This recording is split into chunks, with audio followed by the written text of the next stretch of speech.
सोचो एक ऐसी दुनिया जहां रात का मतलब होता था अंधेरा, न स्ट्रीट लाइट्स, न घर में स्विच, सिर्फ मोमबत्ती और डर।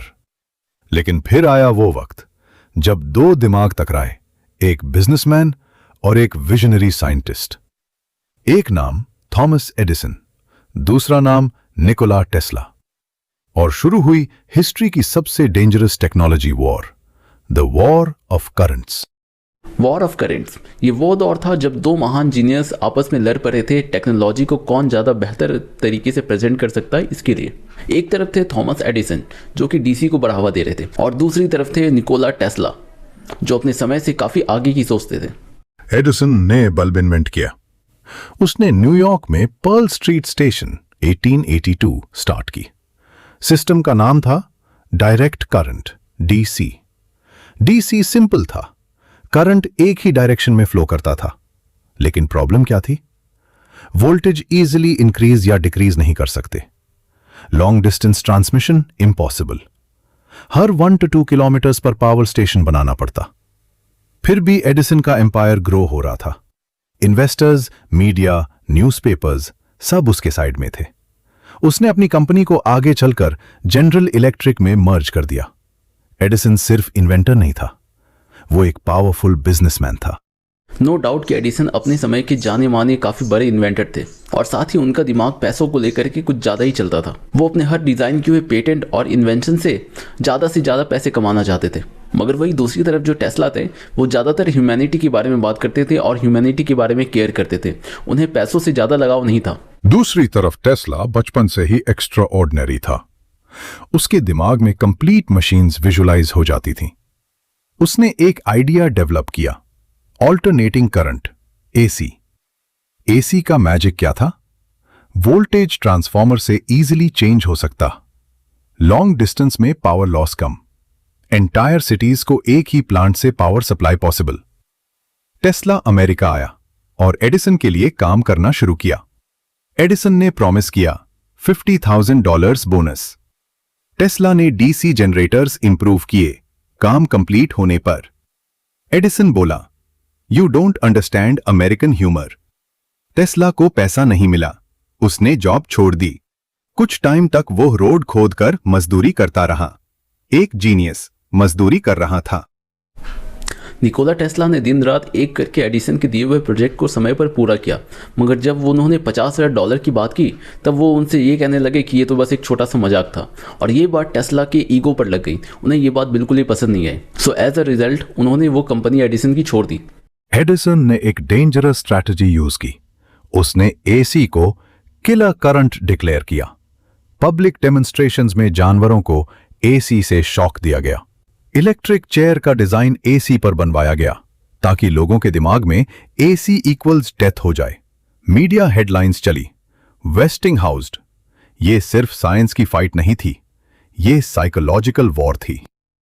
जब निकोला टेस्ला को अपने पेटेंट के लिए एक इन्वेस्टर मिल गया, तब एडिसन ने एसी को दबाने के लिए और इसे एविल दिखाने के लिए सोसाइटी में बहुत सारे हथकंडे अपनाए, जैसे कि जानवरों को इलेक्ट्रीफाई करना, उन्हें इलेक्ट्रिसिटी देकर के मार डालना, और यहाँ तक कि उन्होंने ह्यूमन को भी नहीं छोड़ा। एक प्रिजनर को एडिसन ने इलेक्ट्रिक शॉक देकर के मार दिया, बस सोसाइटी में ये साबित करने के लिए कि एसी इलेक्ट्रिसिटी कितनी ज़्यादा खतरनाक हो सकती है। 1893, Chicago, World's Columbian Exposition। Decision, कौन पूरे इवेंट को लाइट करेगा? एडिसन, डीसी, या Westinghouse plus Tesla, AC? Contract मिला एसी को। रात हुई, 100,000 से ज्यादा बल्ब्स एक साथ जल उठे। लोग हैरान रह गए। टेस्ला ने स्टेज पर खुद को एसी करंट से पास करते हुए दिखाया और बिना तार के बल्ब जलाया। फियर कैंपेन वही खत्म हो गया। साइंस जीत रही थी। एडिसन का डीसी प्रोजेक्ट काफ़ी सेफ था, मगर रिलायबल नहीं था एज कम्पेयर टू एसी, क्योंकि एसी जहाँ पर काफ़ी ज़्यादा सस्ता पड़ता और उसमें बहुत ज़्यादा वोल्टेज आपको मिल जाती, वहीं दूसरी तरफ डीसी आपको काफ़ी ज़्यादा महंगा पड़ता और उसमें हाई वोल्टेज के लिए आपको बहुत ज़्यादा पैसे देने पड़ते थे। मगर हाँ, ये बात थी कि एसी काफ़ी ज़्यादा खतरनाक था, मगर उसे सही से इस्तेमाल किया जाए तो वो ह्यूमैनिटी के लिए काफ़ी ज़्यादा यूजफुल साबित हो सकता है, और जो कि हुआ भी। टेस्ला ने वेस्टिंगहाउस को बैंकक्रप्ट होने से बचाने के लिए अपनी रॉयल्टी कॉन्ट्रैक्ट तोड़ दी। अगर वो रॉयल्टी रखता, आज वो दुनिया का सबसे अमीर आदमी होता। लेकिन उसने पैसा नहीं, फ्यूचर चुना। एडिसन बिलियनर बना रहा। टेस्ला न्यूयॉर्क के होटल में कबूतरों को खाना खिलाते हुए मिला। कुछ चीज़ें जो लोगों को काफ़ी महान बनाती है वो चीज़ें टेस्ला में साफ दिखाई दे रही थी, कि जैसे कि ह्यूमैनिटी के बारे में सोचना, अपने फ़ायदे से ज़्यादा लोगों के फ़ायदे के बारे में सोचना। जब वेस्टिंगहाउस अपने बैंक करप्टेंसी की तरफ बढ़ रहे थे, तब निकोला टेस्ला ने अपना जो मिलियन या फिर कहे तो बिलियन डॉलर का जो कॉन्ट्रैक्ट था उसे वेस्टिंगहाउस के सामने फाड़ दिया। और निकोला टेस्ला अपना वो कॉन्ट्रैक्ट नहीं फाड़ते तो आने वाले समय में उनके पास मिलियंस नहीं बल्कि बिलियंस ऑफ डॉलर्स होते। मगर उन्होंने ह्यूमैनिटी को चुना। उनके अंदर ये अच्छाई थी कि उन्होंने देखा जब कोई उनकी मदद नहीं कर रहा था तब जॉर्ज वेस्टिंगहाउस ने उन्हें फंडिंग देकर के उनकी मदद की। तो ये चीज़ें हमें टेस्ला में काफ़ी ज़्यादा देखने को मिली थी, जो कि उन्हें एक महान वैज्ञानिक बनाती है। एडिसन भले ही एक अच्छे इन्वेंटर हो सकते हैं, मगर वो एक अच्छे इंसान नहीं हो सकते जो कि जानवरों को और इंसानों पर ऐसे एक्सपेरिमेंट करके उन्हें मार डालते थे। वहीं दूसरी तरफ निकोला टेस्ला जो जानवरों से काफ़ी ज़्यादा प्यार करते थे, जिन्हें जानवर और ह्यूमैनिटी से काफ़ी ज़्यादा लगाव था, जो कि उन्हें पैसों से भी ज़्यादा बढ़कर सोचते थे। 1940 के दशक का न्यूयॉर्क शहर रोशनी से जगमग था, पर उस रोशनी के पीछे एक आदमी अंधेरे कमरे में अकेला बैठा था। वो आदमी था Nikola Tesla. Room 3327 the New Yorker hotel. दुनिया के लिए वो एक भूला हुआ साइंटिस्ट था, पर असल में वो इंसान जिसने दुनिया को बिजली की रोशनी दी। टेस्ला जिसने ऑल्टरनेटिंग करंट का सपना देखा, जिसने दुनिया को पावर ट्रांसमिशन का फ्यूचर दिया। आज उसके पास ना पैसा था, ना परिवार, ना कंपनी, सिर्फ कुछ कागज, कुछ स्केचेस और खिड़की के बाहर आने वाले कबूतर।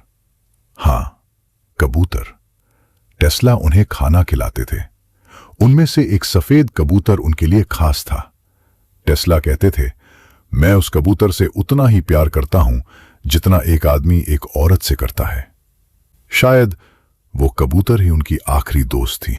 निकोला टेस्ला ने फ्री एनर्जी का फ्यूचर देखा था।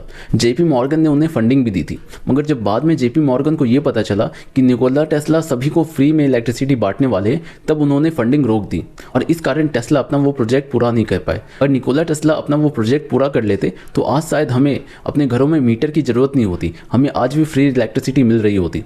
मगर जैसा कि आप सब जानते हैं, दुनिया के सारे बिजनेसमैन बस अपने फायदे के बारे में सोचते हैं, ह्यूमैनिटी को पीछे रख करके। मगर निकोला टेस्ला वो एक ऐसे महान इंसान थे जिन्होंने ह्यूमैनिटी को सबसे आगे रखा, और लास्ट समय में उनके पास इतने भी पैसे नहीं थे कि वो अपने होटल्स के बिल पे कर सके। काफ़ी दुख होता है ये जानकर कि एक ऐसे महान वैज्ञानिक की मौत इतनी ज़्यादा खराब तरीके से हुई, क्योंकि एडिसन के पास तो बहुत सारे पैसे थे, उन्होंने अपनी इन्वेंशंस और पेटेंट से बहुत पैसे कमा लिए। मगर निकोला टेस्ला, उनके बहुत सारे पेटेंट्स ऐसे हैं जो कि चोरी हो गए।